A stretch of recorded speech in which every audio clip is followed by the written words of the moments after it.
Number 1, शादी के पहले माँ ने बेटी को सलाह दी, बेटी ध्यान रखना कि शौहर पहली बार रूठे तो रब रूठे, दूसरी बार रूठे तो दिल टूटे, तीसरी बार रूठे तो जग छूटे, और अगर बार बार ही रूठता ही रहे तो निकाल डंडा मार साले को जब तक डंडा न टूटे। नंबर 2, आधी रात को गली में शोर सुनकर शौहर की आंख खुल ली। बाहर निकलकर मोहल्ले वालों से पूछा कि इतना शोर क्यों? उन्होंने कहा, खबरदार रहना, मोहल्ले के पानी में जहर आ गया है। जब ये सुनकर शौहर वापस घर आया तो बीवी ने पूछा, बाहर किया हुआ है? शौहर, तुम मुझे नहीं मानोगी, खैर है, तुम पानी पियो और सो जाओ। नंबर 3, बाप ने गुस्से से बेटे से कहा, तुमसे तो एक काम भी ठीक से नहीं होता, तुम्हें धनिया लेने भेजा था और तुम ये पुदीना ले आए। तुम्हें तो धनिया और पुदीना का फर्क भी नहीं पता, बेवकूफ। ऐसे जाहिल को घर में रखने से अच्छा है घर से निकाल दो। बेटा, तो फिर साथ ही चलें घर से बाहर। बाप हैरानी से, साथ क्यों?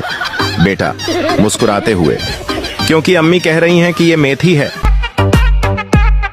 नंबर 4, मेंढक बोला, पठान के सिर में दिमाग नहीं होता। पठान बोला, होता है। मेंढक बोला, नहीं होता, नहीं होता, ओवी गजा नहीं होता। ये कहकर पानी में चला गया। अज़दाया ऑफिशियल पठान बोला, फेसबुक को पागल का बच्चा, इसमें खुदकशी करने की क्या बात थी? नंबर 5, कैदी वकील से कहता है, कोशिश करना कि मुझे उम्र कैद हो, बस मैं फांसी से बच जाऊं। वकील बोला, चलो ठीक है, मैं पूरी कोशिश करता हूं। अगले दिन वकील कैदी से मिला और बोला, बड़ी मुश्किल से तुम्हें उम्र कैद दिलवाई है, जज तो तुम्हें रिहा करने वाला था। नंबर 6, एक पठान की जलेबियों की दुकान थी और वह आवाज लगा रहा था, बिरयानी ले लो, बिरयानी ले लो। एक आदमी उसके पास आया और बोला, खान साहब, आपके पास तो जलेबियां हैं और आवाज आप बिरयानी की लगा रहे हैं।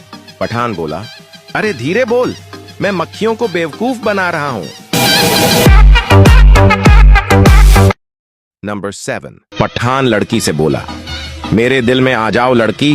गुस्से से बोली, सैंडल उतारो क्या पठान पागल का बच्ची, ऐसे ही आ जाओ, ये मस्जिद नहीं पठान का दिल है।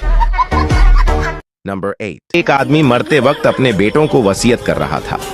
बड़े बेटे से बोला, बेटा तुम डिफेंस वाले 15 बंगले ले लेना।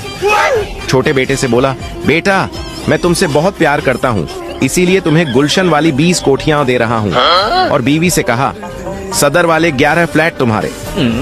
पास खड़ी नर्स ये सब सुनकर बहुत प्रभावित हुई और उसकी बीवी से बोली, आप कितनी खुशकिस्मत हैं कि आपके शौहर इतने अमीर हैं। बीवी बोली, कहाँ के अमीर, ये तो दूध वाले हैं और अपने ग्राहक गिनवा रहे हैं।